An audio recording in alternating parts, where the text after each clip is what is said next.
Hello my friends! I recently made a poll on my channel asking what kind of videos do you want to see. I was like, probably they want gun tubers or USA military. And I went to watch it. 53% history! You guys want history? Well, history is something you have to get then. Today we're going to watch Armchair Historian D-Day. But not the regular D-Day. No, that's boring and I've already done that.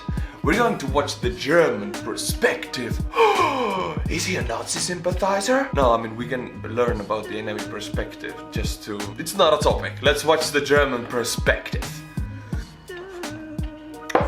It's so hot. To those of you who think I'm faking my tea, no, I'm not. I always make very fresh tea and it is always burning hot when I start the video. Look, you can see it. It burns my tongue. I'm sacrificing so much for you guys.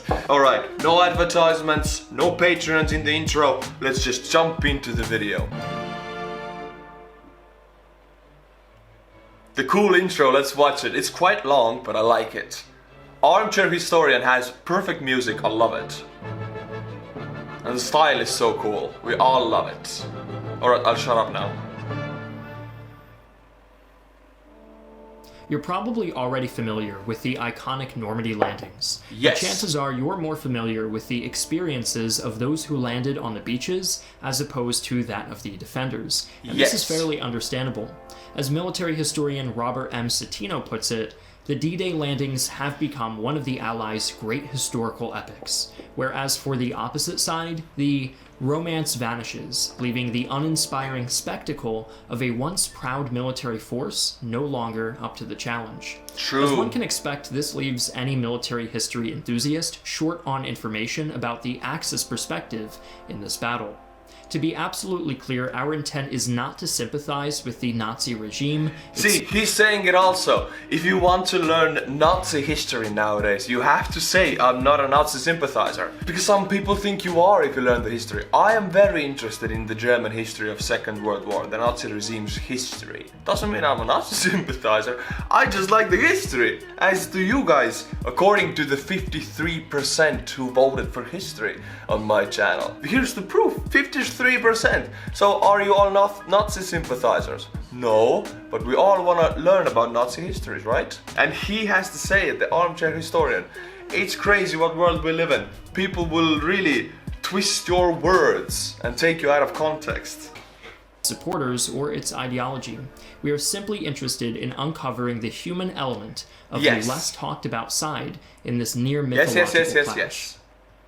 First, we'll need to provide context before discussing the landings at Normandy. The confrontation on the Atlantic shoreline was long in the coming. As early as autumn of 1943, Hitler had gathered his chiefs of staff and told them that all signs point to an offensive against the Western Front no later than spring 1944. But spring passed and the Allies had yet to strike, making the atmosphere for the Germans almost unbearably tense. It didn't help that Field Marshals von Rundstedt and Rommel, the two men charged with protecting the Atlantic coast, fundamentally disagreed over the issue of tank placement. Rommel knew that because the Luftwaffe was occupied on the Eastern Front, keeping panzer divisions stationed inland, as von Rundstedt ordered them to do, was folly.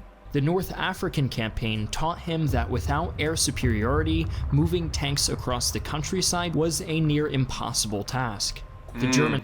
Rommel, the desert rat, he has a lot of experience in the African theater. Right. I wouldn't argue with that guy. He was really a military genius. If you look how he evaded Allied troops in Africa, he knows what he's talking about. Germany failed so badly defending the Normandy landings, partly because the tanks were misplaced, horribly misplaced. Rommel couldn't really force his agenda, he didn't have enough power, I guess. German soldiers, meanwhile, did the only thing they could do to mask their apprehension. They made jokes. One went something like, if you see a black plane, it's British. If you see a white plane, it's American. When you see nothing at all, it's the Luftwaffe. The others among them, who were Polish, Georgian, and Soviet prisoners impressed into Nazi service called the Ostlegionen, probably weren't in the mood for making jokes, having been dragged hundreds of miles away from their home countries. They, along with the German soldiers who had been wounded in action, made up a significant portion of soldiers stationed on the Atlantic coast. By the time the invasion broke out, some of these troops had not been fed for several days. One soldier, Paul Goetz, who was only 17 at the time, recalls the following.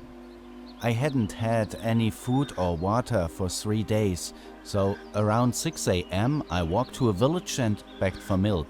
The French there knew me, but this time they said, "Go away, the Allies already landed with tanks."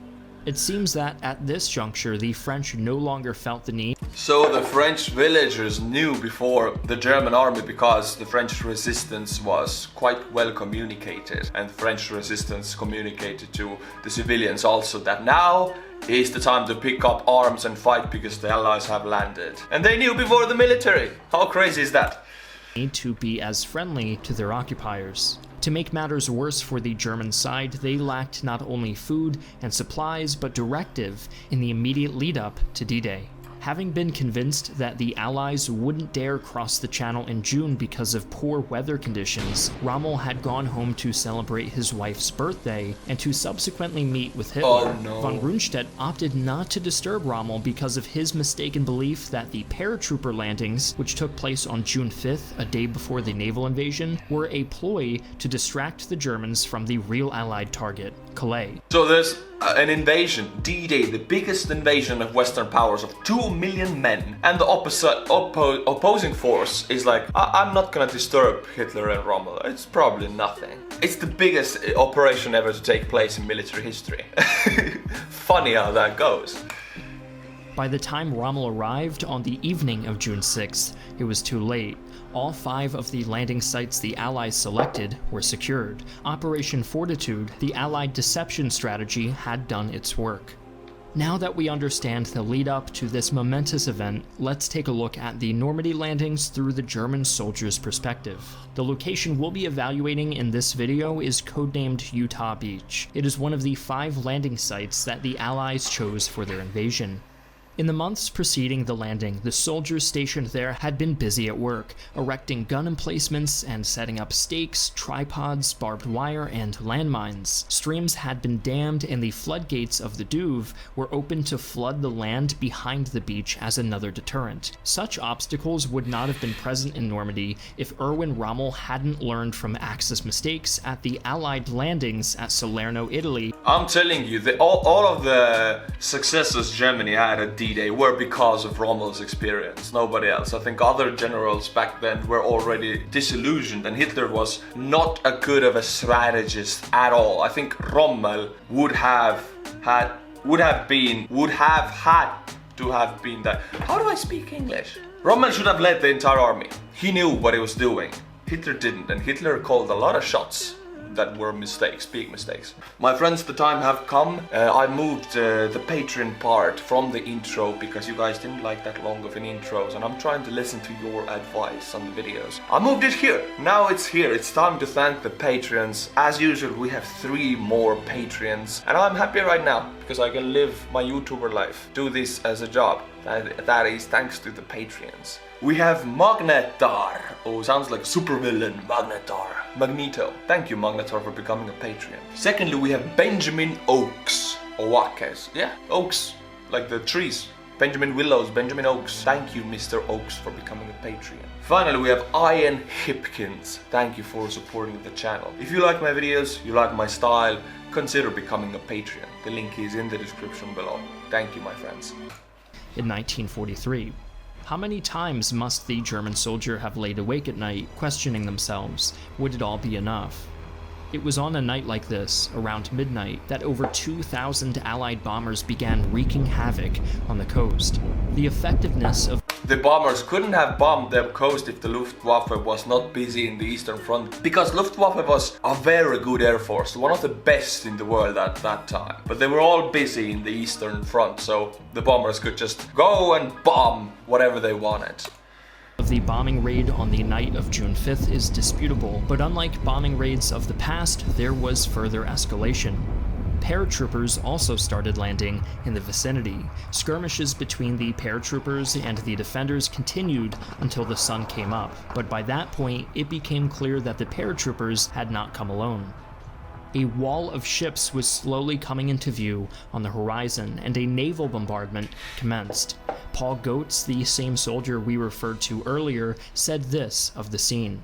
As soon as we walked over the dunes and saw thousands of ships and all those landing boats and barrage balloons, I knew the war was lost. Oh, he knew back then already. He saw those men, he knew the war was lost, and they still fought. I don't think they were as hardcore brainwashed as the Japanese soldiers, but Germans were also quite brainwashed not to immediately surrender. But after the D-Day, a lot of German armies, a lot of German troops, tens of thousands of them surrendered quite easily actually. The morale was dropping. Japanese didn't do that. They fought till the last man, till the very end. Who could blame him for his hope vanishing? All around him, buildings crumbled and domesticated animals ran freely. But whether they clung to hope or not, the defenders were still prepared to put up a fight despite the chaos unleashed around them. With minimal air support, they knew it was up to them to try to stop the Allied advance. At least a few soldiers must have been glad to finally face action, liberated of that feeling of not knowing when the inevitable would come. Joseph B., a staff sergeant, wrote this. Finally the hour has come. Although it had to happen and was foreseeable.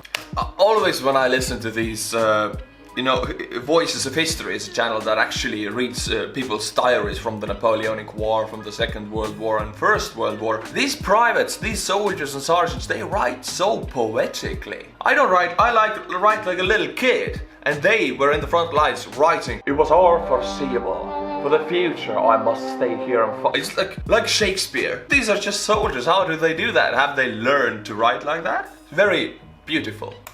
It impressed me a lot. Of course, it is not a trifle. For Trifle? sure, these hours, the greatest battle is taking place that the world has ever seen. The greatest battle? Hopefully, fortune is with us now. Oh god, so poetic. Many of the soldiers away from their positions tried to regroup amid the maelstrom. Those that did make it converged in fortified bunkers, equipped with mounted machine guns and anti-aircraft flak guns. However, they could only fire upon the invaders in vain, as waves and waves of troops landed on the beaches. When US soldiers inevitably closed in on the bunkers, incendiary weapons like flamethrowers and white phosphorus were used with... White phosphorus, as I understand, it's illegal now. You cannot use it as a country, otherwise it's a war crime. That doesn't mean that countries don't use it. They do. It's in the Eastern Front, it's in the Ukraine, Eastern Front of Ukraine. They use it nowadays. They use phosphorus, yes, and I don't know if they use napalm, but they use phosphor grenades there. And it's a war crime, but that's how it is. I don't know how are you going to force these laws. If you go to a war with a country, you're already at war with them, and if the country uses phosphor grenades, for example, which are illegal in the world, how are you gonna punish that country? They're already at war with you, they have nothing to lose. So these laws, war laws, are a bit funny. Geneva Conference, the rules of engagement and all of that stuff. How do you force them if the other country doesn't care anymore because they're at war with you? Great effect.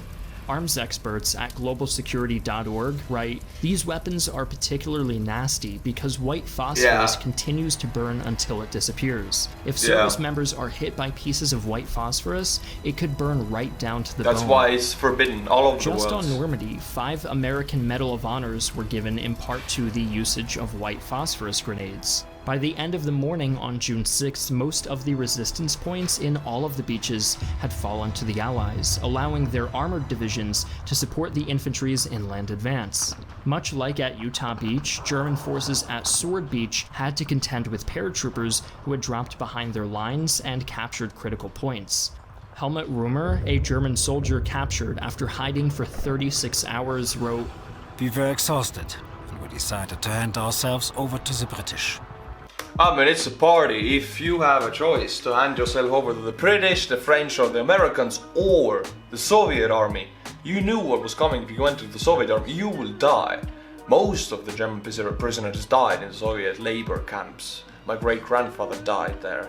A lot of Estonians died in those camps. The Germans that handed themselves over to the British and to the Americans, I knew some Estonians personally who are alive today who handed themselves over to Americans, because Estonians were forced to fight in the Nazi army. And one of the guys I knew in LA, Estonian, he's like 95 now. He was 17 when he was actually captured by the Americans. He was fighting under the Nazi regime because he had to. He was in the labor camp for 3 years by the Americans. They held prisoners 2 to 3 years and then they released them. He said that he was fed good. He had to work, but it was not like not like the Soviet labor camps. It was an American labor camp, meaning it was nice. They were fed well.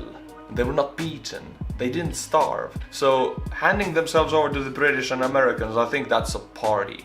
Party compared to the Soviets. Estonia fell to the Soviets. At Gold Beach, the defenders were severely weakened by an aerial bombardment and therefore were defeated within an hour. At Juno Beach, the Canadian troops managed to not only secure their objective, but they also marched further inland than any other landing party. Finally, at Omaha, German resistance was the most effective because of how close the bunkers were placed to the shore. But with so many troops landing, the German defenders at Omaha were also overrun.